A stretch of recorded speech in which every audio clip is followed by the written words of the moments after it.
Welcome to WHRO's Weekly Edition. I'm Jordan Christie. And I'm Barry Graham. We highlight the week's news and stories happening all over Hampton Roads. In this week's program, overcrowded, dilapidated school buildings are a problem in Suffolk, and the school board is asking the city to do something about them sooner rather than later. Scientists are tracking the migration of monarch butterflies in North America with more detail than ever. And it's thanks in part to folks at James Madison University. The smallest tag that was available at the time for monarchs was this little battery-operated tag that weighed like 0.13 grams, and monarchs weigh about half a gram. A new hospital in Isle of Wight County will bring emergency and inpatient care closer to rural Tidewater residents.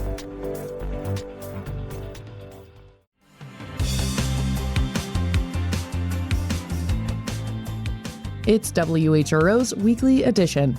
Free unlimited teletherapy is now available to Virginia Beach City Public Schools students in grades 6 through 12. WHRO's health reporter Yiqing Wang details the impact it's expected to have on students. The school district is partnering with the teletherapy provider UWell to expand mental health support outside of school hours for 35,000 Virginia Beach students.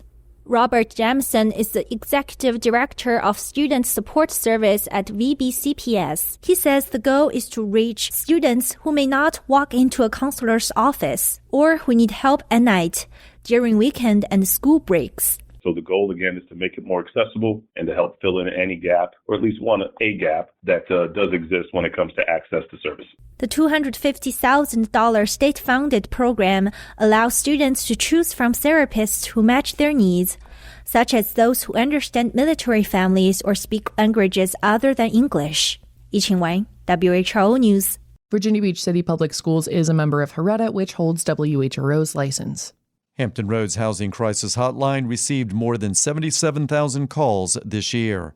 WHRO business and growth reporter Toby Cox reports that advocates say it's an all-time high and an indicator of what's to come.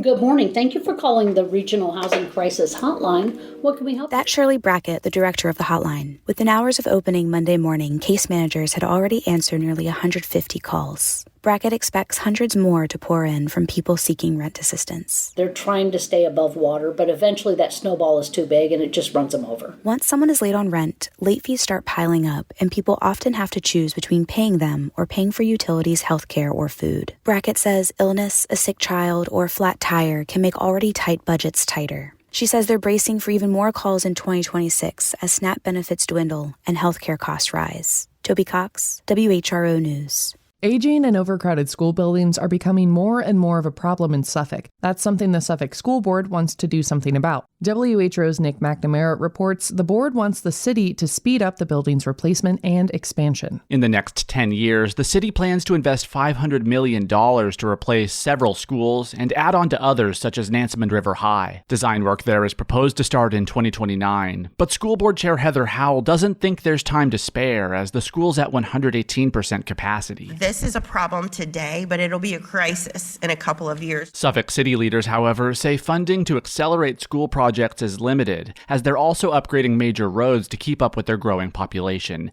Interim City Manager Kevin Hughes. You take the school request and try to thread the needle with our transportation request and do as much of those things as possible. Suffolk plans to vote on an update to its capital improvements plan, which serves as a fluid roadmap for major construction work in the spring. Nick McNamara, WHRO News. Suffolk Public Schools is a member of HREDA, which owns WHRO's broadcast license. Federal cuts are taking a toll on the Great Dismal Swamp National Wildlife Refuge. WHRO's Catherine Hefner has more on the concerns stressed by local leaders. The federal park spans more than 113,000 acres, mostly in Suffolk and Chesapeake. It's managed by the National Wildlife Refuge System, which has lost a quarter of its staff under the Trump administration. The system also faces significant budget cuts. Kay Adams is president of the Friends of the Great Dismal Swamp, a nonprofit that works with the refuge to boost public access and conservation. She says overgrowth has taken over at least one entrance point. As a result of these cuts, those lands are no longer being maintained. The assets are unusable by the public. The group had to halt several environmental education initiatives, including field trips to the swamp for fourth graders in Suffolk. Catherine Hafner, WHRO News. An Australian delegation was in Newport News to watch the keel laying ceremony for the latest Virginia-class submarine this week. WHRO military reporter Steve Walsh reports it comes a day after the U.S. moved forward with the AUKUS shipbuilding pact. The ceremony is a milestone for the USS Barb. Australian Deputy Prime Minister and Minister of Defense Richard Miles was in the audience a day after meeting with top Trump administration officials. Here's Kerry Wilkinson, president of Newport News Shipbuilding. We've been investing in that relationship. It's an important one, and we have the capability, and we understand the national objective with respect to AUKUS, so we're here to support that. The deal for Australia to buy 3 Virginia-class submarines has been questioned by the White House. There have been concerns over whether the U.S. has the capacity to build enough Virginia-class subs. The USS Barb is named after the famed World War II submarine. Steve Walsh, WHRO News. Immigration lawyers with the ACLU of Virginia notched rare wins in the courts last month, seeing the release of several clients after challenging their detainment orders in federal court. That, combined with the election of a big Democratic majority in Richmond, is giving renewed hope to critics of President Donald Trump's sweeping immigration orders. WVTF's Brad Kuttner takes us to the moment of those clients' releases. That's the sound of 2 brothers being released to their found family from an ICE detention facility in Farmville. Their release comes after the ACLU of Virginia convinced a federal judge the agency's detainment of the boys violated federal immigration law. The boys, were not using their names over concerns of retaliation from the agency, came to the U.S. as unaccompanied minors and were given special juvenile status because of abuse they faced in their home country. Sophia Gregg is the senior immigration rights attorney for the ACLU of Virginia. She said ICE has been detaining those with special juvenile status despite it being contrary to law. It's contrary to ICE's own regulations and policies. But their release and big Democratic wins in November are giving hope to Gregg and others who have found themselves contesting ICE and President Donald Trump's effort to remove as many, quote, illegal criminal aliens as possible. New reporting from the Deportation Data Project suggests Virginia is one of the top states for ICE detainments, with over 4,200 people arrested in the Commonwealth in the last year. Nearly 60% had no history of criminal charges. Democratic delegate and Latino caucus chair Alfonso Lopez said there's not much state officials can do to stop ICE, but we all see the ugliness around us, and there are several folks who are working very hard to see what can be done in the Commonwealth. Governor-elect Abigail Spanberger told the Washington Post shortly after her landslide win that one of her first actions as governor would be to end the 287G agreement between Virginia State Police and ICE, a major source of contention for immigration advocates. In Richmond, I'm Brad Kuttner.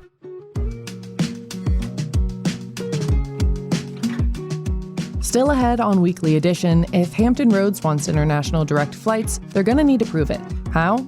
We'll find out. But first, Southern Virginia Beach residents gathered Saturday for a holiday tradition in the village of Pungo. WHRO's John Doucette brings us a little bit of holiday cheer. That's Santa Claus arriving in Pungo on a hay wagon pulled by a tractor. Pungo is the gateway to farming communities in the southern city, and each year hundreds attend the Pungo Christmas tree lighting. Pastor Jay Kottman of Charity United Methodist Church served as one of the MCs during Saturday's celebration. He says it brings people to a place with a sense of community. It's a time to slow down and pause and to just remember that thing of togetherness, that here we are together as we celebrate the reason for the season. The tree lighting included visits with Santa, music from local schools, and hot cocoa. John Doucette, WHRO News. Chesapeake Regional Health is the first in Hampton Roads to use the newest Da Vinci 5 surgical robot to treat lung cancer. WHRO's health reporter Yi-Ching Wang tells us how it all works.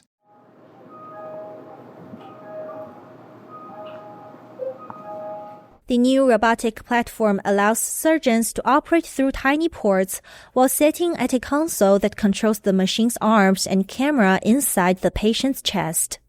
Surgeon Stephen Noble says the system's internal camera gives him a magnified, three-dimensional view of blood vessels and lung tissue.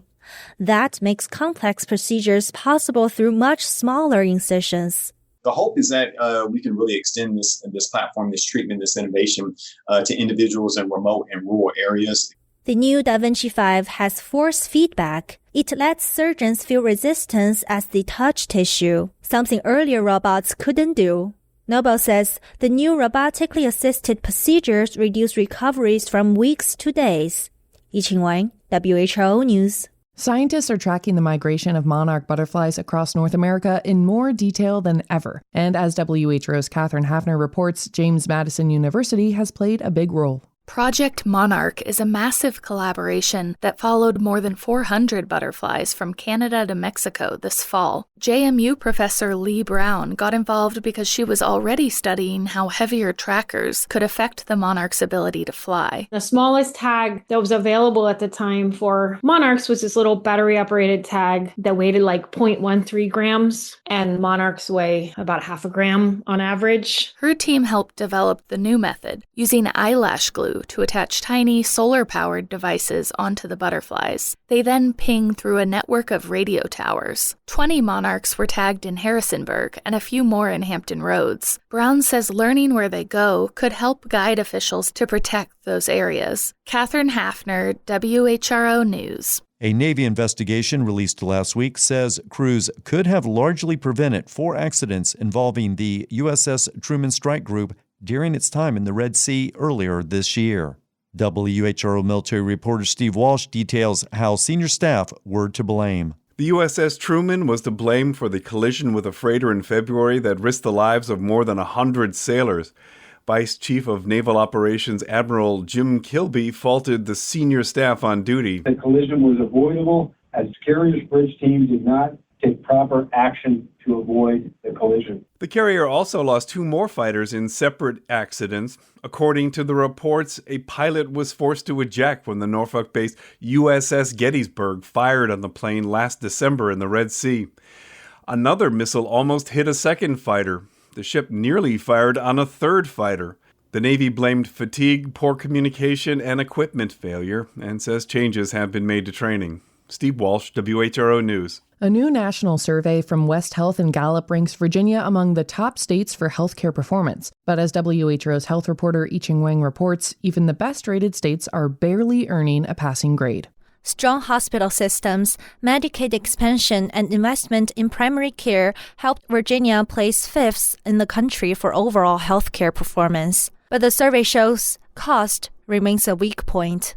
Tim Lash is the Chief Executive Officer and lead researcher of West Health, a network of nonprofits focused on affordable healthcare. He says 1 in 5 Virginians still report skipping recommended care because they can't afford it.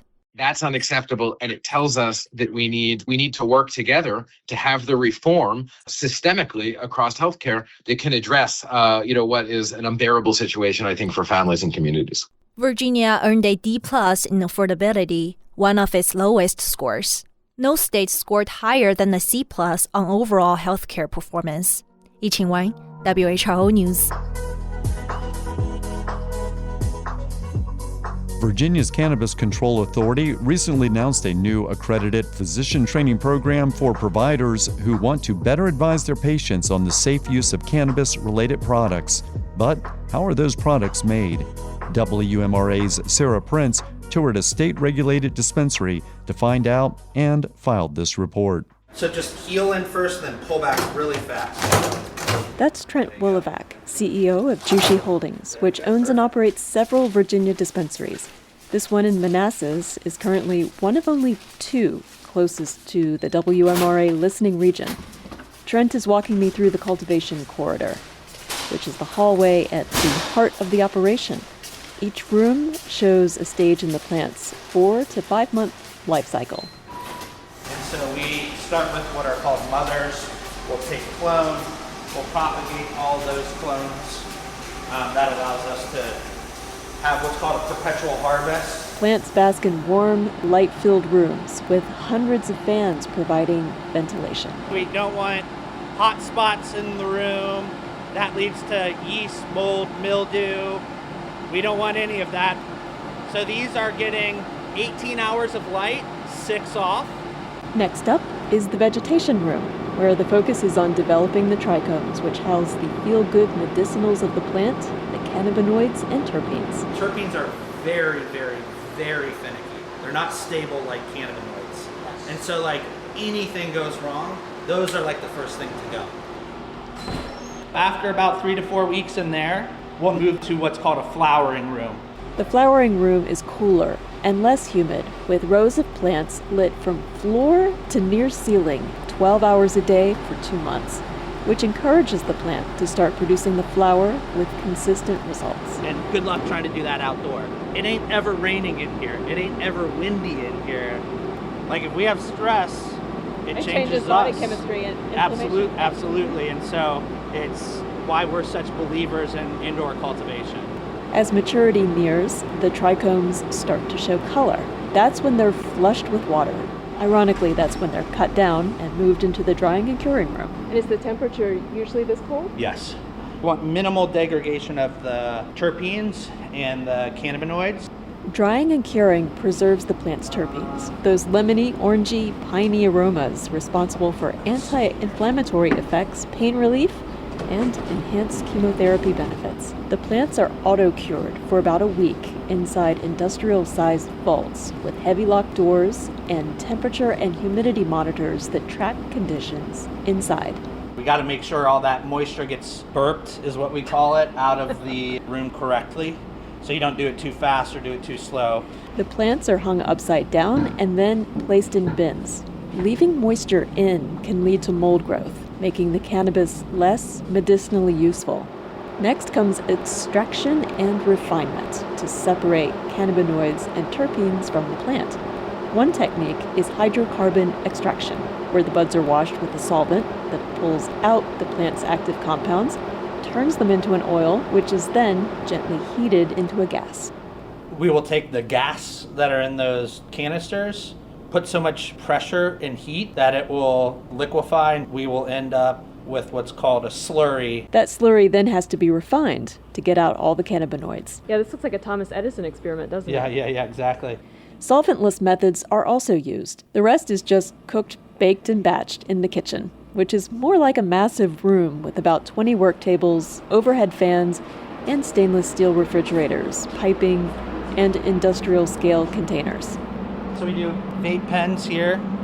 We have a chocolate machine over there. We have a gummy cooker right here. Once finished, products move to the dispensary, where medical patients pick up their orders. This is our sales floor. So if they want to talk to a pharmacist, they're able to do so, or they can just go ahead and order off of like an iPad. A handful of people sit at cubicles, scrolling through products as we head to the back. This is kind of our finished vault. This is where they pick and pack everything. It looks much like a traditional pharmacy. Today's on-site pharmacist, Johnny Ellie, says the most common conditions he sees are post-surgical pain, cancer, and arthritis. Do you have any interaction with the prescribing physicians? We have interactions with the patient. We go over their medication list also and look at all the interactions and everything with their medications that they're taking. While there aren't currently preemptive consultations with recommending physicians, this is an area that will expand in the future, now that the state's Cannabis Control Authority has launched a new cannabis education program for physicians as of December 1st. I'm Sarah Prince.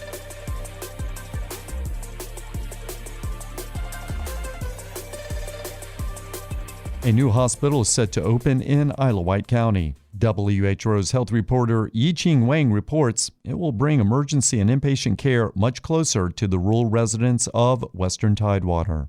Jessica Macalino will serve as the president of the new Smithfield Riverside Hospital, which she says will be Western Tidewater's first full-service emergency and inpatient facility. Patients have to travel 30 minutes or more to receive access to inpatient and emergency care. And so this is huge for this community. It's going to change lives and save many lives. Macalino says the hospital will open in early January with 50 beds, 4 operating rooms, and round-the-clock ER care. It will add more than 300 jobs in its first year and will aim to bring back local healthcare workers who had to leave the county to find work. Governor Glenn Youngkin and the local officials gathered Thursday for a ribbon-cutting ceremony celebrating the $250 million medical campus. Yi-Ching Wang, WHO News.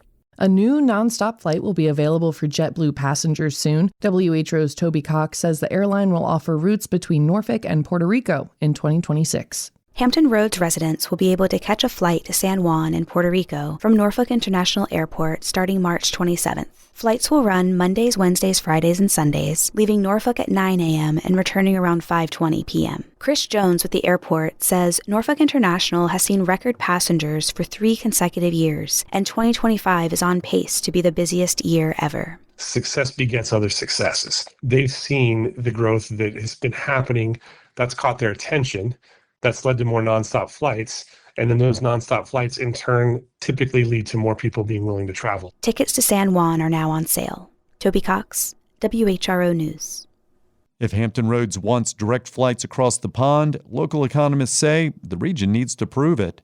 A proposal Norfolk City Council heard Tuesday would do just that. WHRO business reporter Toby Cox circles back to the airport to tell us more. Anticipated economic growth and increasing traffic through Norfolk International Airport could attract carriers that would offer direct flights to Europe. But the region needs to show those companies it's committed. That's according to Jared Chalk with the Hampton Roads Alliance and Nancy Gurdon with the Executive Roundtable. They say a transatlantic air service regional fund could help. Gurdon says the fund is still in the early stages. She says if City Council votes to create it, it is still being determined if private donors, localities, or a combination would chip in. She says the fund would provide short-term risk reduction to help a carrier launch new service across the Atlantic, which is a standard approach. Toby Cox, WHRO News. When the federal government changes its tax code, Virginia usually follows, but changes made by President Donald Trump in the One Big Beautiful Bill could press that tradition. WVTF's Brad Kuttner explains why. If you ask U.S. Treasury Secretary Scott Bessent about affordability, he's got an answer. The best way to address the affordability crisis is to give Americans more money in their pockets. The One Big Beautiful Bill changed rules around the federal standard deduction and could lead to as much as $2,000 extra after you file by some estimates. But state taxes, that's a different story.